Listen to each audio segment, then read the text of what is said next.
I did not know what I was going to do. I did not have a tremendous direction in terms of what my next book would or wouldn't be. Uh, I have spent years being where my priority has been taking care of my daughter, because Diana passed away 3 days before Lily's third birthday.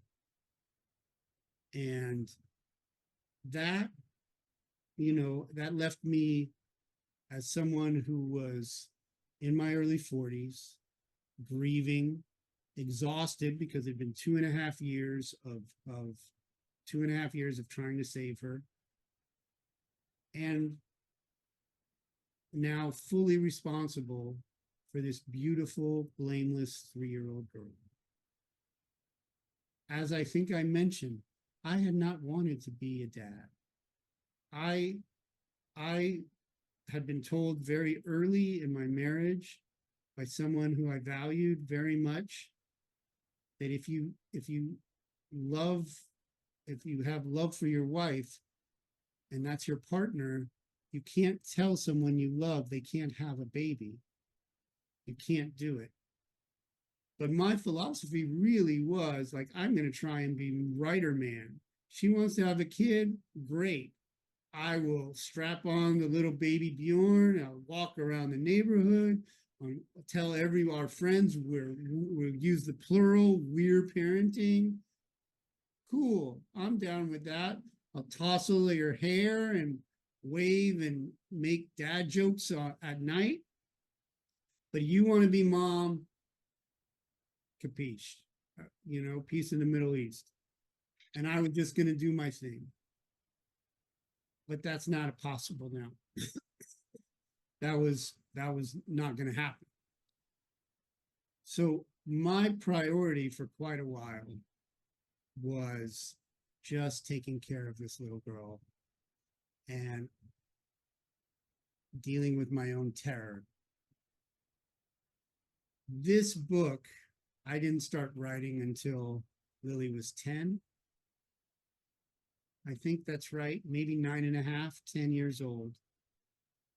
And it came about because, one, I started feeling like I have to try and write. If I don't start writing something soon, I'm not going to do. I will drift and be something else.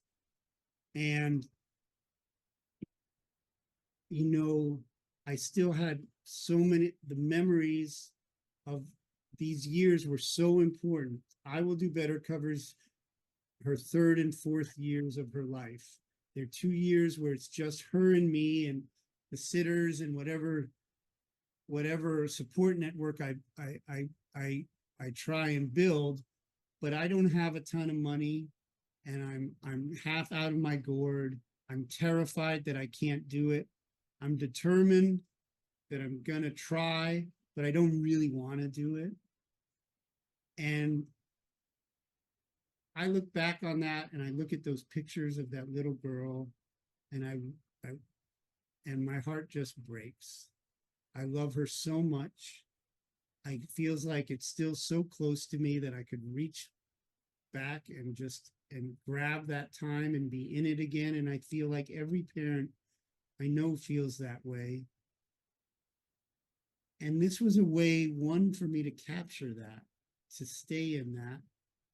And then two, to write about really what has been the defining thing of my adulthood, more so than the first book, even more so than trying to save my wife's life, which are the other big things that really have happened to me, is my relationship with my daughter. And to try and trace the arc of someone who's determined to try and do this, who has to grow into wanting to do it, and then has to face the fact that just saying I want to do it and I love my daughter, that's not enough. Like I'm still sucky. She still needs this, that, and the other. And so that so that even this huge, big sitcom, big hug, sunlight beaming in, oh, he can do it kind of moment, that solves nothing, like that line from The Simpsons, the goggles, they do nothing. Like it you it just the lava is still flowing. The radioactive lava is still flowing all over you. And I felt like there was that it just seemed like a beautiful idea for a book. The kid at the heart of it is such a joy to write about and a joy to remember, even as she's driving me effing nuts. Um, I would have so many people who asked me with Alice and Oliver why you didn't write a memoir. I'm sure that rang some bells in my head, like, geez, why don't I write a memoir? But that's the genesis of I started working on it when she was like 9, 10 years old. And it was a joy to like go back into the pictures, to go back into emails I sent, even when it was really embarrassing and like, Jesus, like what a asshole I am or was, but it meant so much, you know. One recurring trope through the book, I guess, is that each night we have bedtime rituals, and they involve reading, they involve watching musicals, they involve snuggling, and sometimes some real heart to heart talks.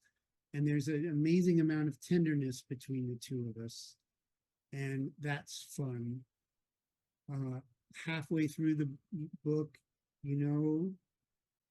we get kicked out of it's her 4th birthday, and some friends of mine get us tickets to Mary Poppins on Broadway, and she's never been to a Broadway show, but she's excited, and we go, and as the overture kicks in and the lights go down, I have this thought of, geez, did I tell her that the lights go out?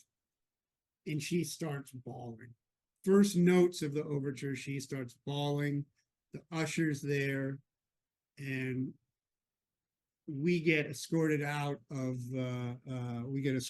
Mary Poppins on Broadway within a minute. And I've already spent the King's Ransom, which I don't even have, on swag, on the parrot umbrella, on the Mary Poppins doll, on all the crap, we have to haul it past everyone. And I was steaming. On the way home, she's in the stroller, like an old couple is like, oh, what a cute little baby. And I'm so deep in my head because I'm not seeing Philip Seymour Hoffman on Broadway. I'm not seeing Dustin Hoffman do a revival of this. I'm not seeing this. And we didn't even see it. We got fucking kicked out. And why is life so hard? Everything I try to do, it goes the other way. I'm doing everything I can, and I'm clearly failing in so many ways. This is happening during a year where Lily's attending preschool, and it's not going well there. She's in therapy, but you can feel things slipping away. And I am just completely, as the kids say, in my feelings. I am stewing in my head, pushing this kid back towards the house. Oh, what a cute little kid, says the old couple. And I'm like, fuck you, just zipping on by. And I check on the child. She's like, daddy, daddy, like, what's wrong? What's going on? And nothing's wrong. She's just playing with her Mary Poppins doll. She's absolutely happy. That was a lesson for me, and it was a moment. And it's not my favorite moment, but the book evolves. And then for her 5th birthday, which ends the book, or kind of returns to her fifth birthday as a place where we kind of leave off, we do get a redemption moment. We do get Cinderella at the ball. We do get an invitation to the ball, and I'm not going to give it all. I hopefully people will read it because it's an amazing book. I Will Do Better by Charles Bock. But the process of me having to grow, of this beautiful kid and what she goes through. I used a Montaigne quote at the preface because the idea of I wanted this to be my full self. I wanted this to be as true as I could possibly make it. And if that meant being really looking at myself and not blinking and being very honest about who I am and who I was in each step of this process, I felt that would make for great reading. I felt that every good memoir is a fairy tale, and every good memoir is a kind of love story. And the best of those take us to a brink. They take us to an edge. We should not believe that the kid is going to survive the Terminator. Terminator 2, when he starts to come back together and glop back together, there should be a moment where we go, oh, we're fucked. And I think I tried to make a wonderful, absorbing reading experience that reflected these great journeys and these epic quests. Only it applies to, a 40-something-year-old guy and his little girl. That was what I tried to do.